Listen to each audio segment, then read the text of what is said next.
Hey there, I'm Demetria, and I offer podcasting advice and strategies for the heart-aligned entrepreneur who wants to share your message with purpose, make an impact, and grow your network. Welcome to the show, and you are listening to Soul Podcasting, episode 25. And today we're going to be talking about promoting your online course with the podcast episode. So if you've been wondering how to promote your products and services, especially if you have a course that you're wanting to promote, then I'm going to share with you some reasons why this is a great idea to use your podcast for this specifically, and how whatever you create, whether it be a course or a digital product or a service, this is a great way to share with your audience what you're doing on your podcast. And here's the reason why I believe using your podcast to share your course whenever you create that is a great idea. And so my first reason for you today is that it helps you to repurpose your content. Now, over the past 17, 18 years or so that I have been podcasting, I've recreated so much content or repurposed so much of my content because there's only so much information that you can share in so many different ways. And so you have to find ways to recreate and repurpose what you've already shared with your audience, just share it in a new way. And so when you create a product, it helps you to have something different to share with your audience. It's maybe the same content, the same material, the same subject, but formatted in a different way through a course or through a product that you create for your audience. Digital courses are a great way to go. They help with passive income, and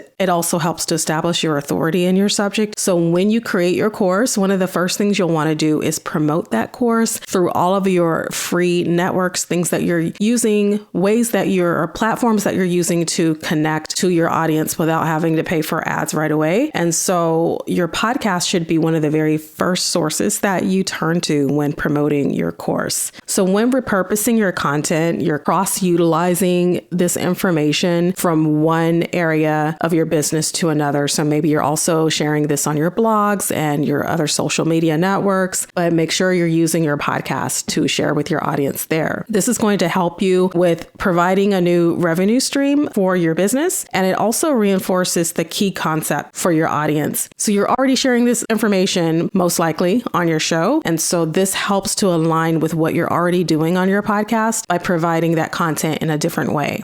On one of my podcasts, which is a show for homeschool moms, I talk about so many different aspects of the life of a homeschool family and what it means to be a homeschool mom, and how to teach and how to teach those subjects to your kids, and then how to take care of ourselves. And so I cover a lot of that on the show. I've been doing the show since 2012. So a lot of this information is already on my podcast, and I have a lot of episodes there, over 100. And so there's information there, but I also wanted to provide a digital course that would help my listener, my audience, to dive a little deeper into the subject, right? So I created this course to help homeschool moms to figure out how to plan their year from not only a practical perspective, but also a spiritual one, because it is a Christian homeschool podcast. And so I created a course just for that specifically. I have worksheets, and we kind of coach through the hour of the audio lesson that I provide. And I provide also a prayer for homeschool moms at the end of the course. And so this course I've been selling over the past 5 years, and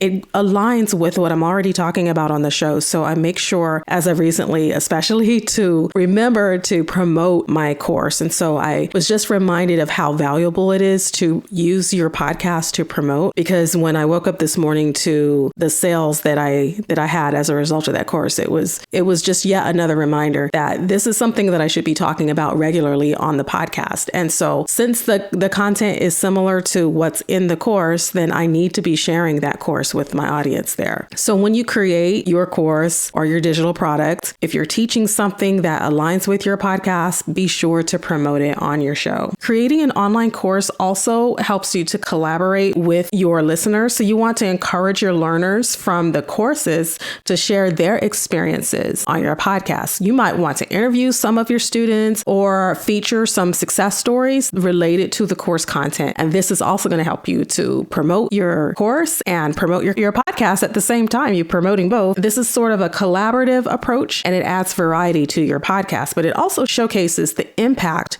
that your courses are making. So if you haven't been creating courses yet, don't let it scare you. I know it's a lot to do, to think about, because courses can range from anything from a mini course to something that is extravagant and has 12 or so modules or more, depending on how in-depth you want to get into teaching. But don't let any of this scare you if you haven't started your course. Just know that you can create something very mini and very succinct and small. And at first, in the beginning, that will help your audience to be able to dig deeper into the content that you're already sharing on your show. Creating a course is going to add that extra value to your podcast, and it provides a way for you to monetize it. So that's why I wanted to start talking about ways you can monetize your show, because many people who are creating podcasts are not just doing it for their own personal fulfillment or just because it's a hobby for them, but because they also want to make some money with it. And on my last episode, I talked about those of us who just enjoy the science and the art of putting together these shows every week because we really just want to help people. But on the other side of that is the part that's called making some money.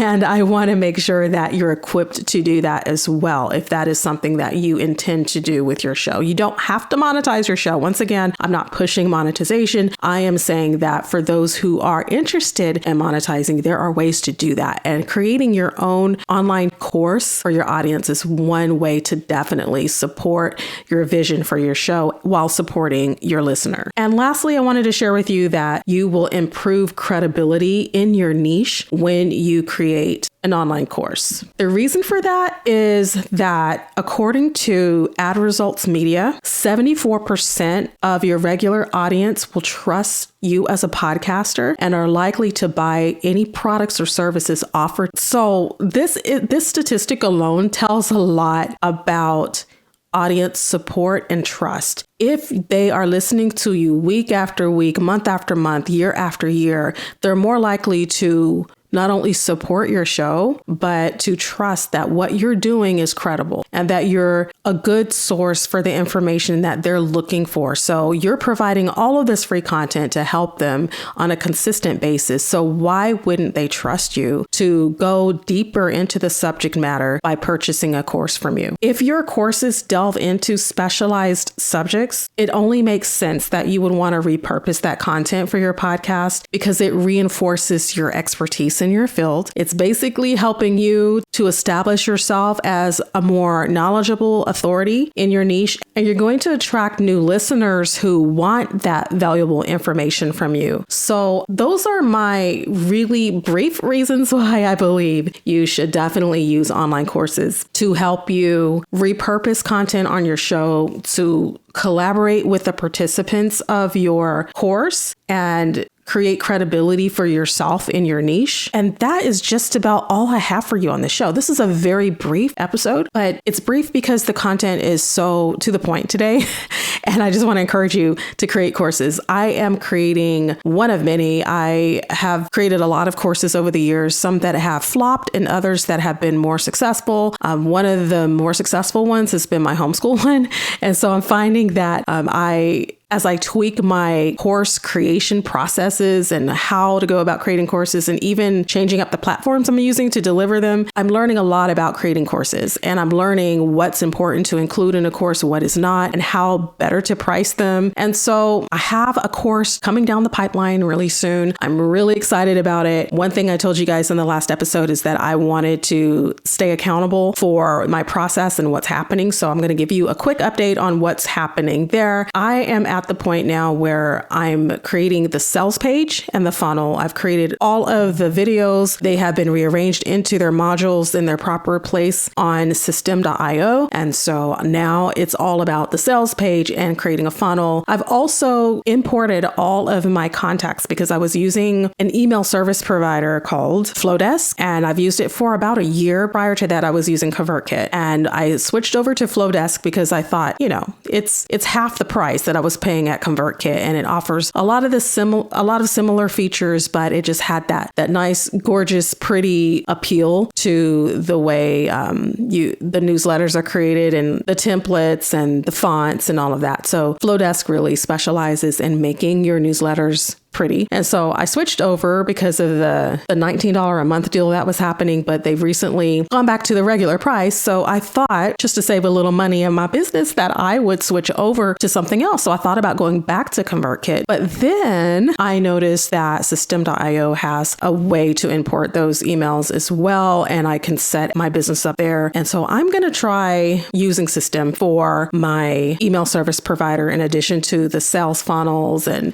the sales pages and the course creation that it offers. There's a lot of things that you can do in System. So I'm going to leave a link for it because I just wanted to share that with you guys in case you're looking for a platform to use that's kind of all in one. It's a CRM, but it also helps with your email service. And there's so much going on there. Funnels, everything is there. So as I'm trying it out, I thought I would suggest it in case you want to try it out and see how it works for you. So I'll leave a link for that in today's show notes. I also wanted to share some news about what's happening in the world of podcasting, just in case you don't know already. If you currently have a podcast that's on Google Podcasts, just know that in March of 2024, Google Podcasts will be shutting down and moving over to YouTube Music. So that's something to think about. And there is I think there's a deadline for moving your things over, and just knowing that you're going to lose that RSS feed in case you're depending on that. Most people are mostly using Apple Podcasts and Spotify. So if you don't completely depend on Google Podcasts, then you don't have to worry about that. But it's just a heads up that you'll want to move those over to YouTube Music before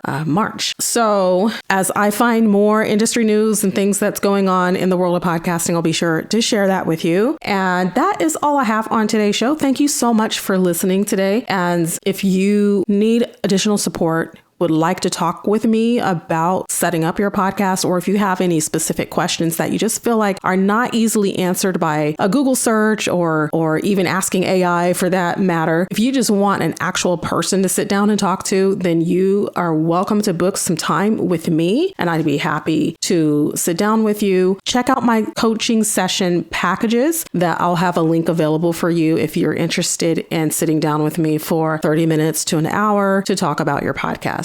And just for some resources, if you're looking for resources and things out there that you can be using in your show to help you to create a better show, then I have a resources page available on impactpodcastcoach.com, and you'll see a page called blogs and resources. When you scroll down just a bit, there's a couple of articles, but then you'll find a listing of AI podcasting tools you could use, as well as tools for transcription, show notes, and marketing your podcast. A lot of this is AI. So I would love for you to go check that out if that's something you're looking into to see how you can make your podcasting progress and process smoother or faster. There's a lot of stuff out there. I'm listing a good number of them, but I'm sure there are a lot more. And so just starting with that resource page, impactpodcastcoach.com/blog, you're going to find a lot of things that you can start with and just get your wheels turning and your ideas geared up so you can start using all of these tools, or some of them, not even all of them. You couldn't possibly use all of them, but it'll give you a head start to figure out which ones you might want to use. I've been trying out a few of them, such as Descript. Of course, I use ChatGPT to help me figure things out and get my idea wheels turning. And there's a couple of really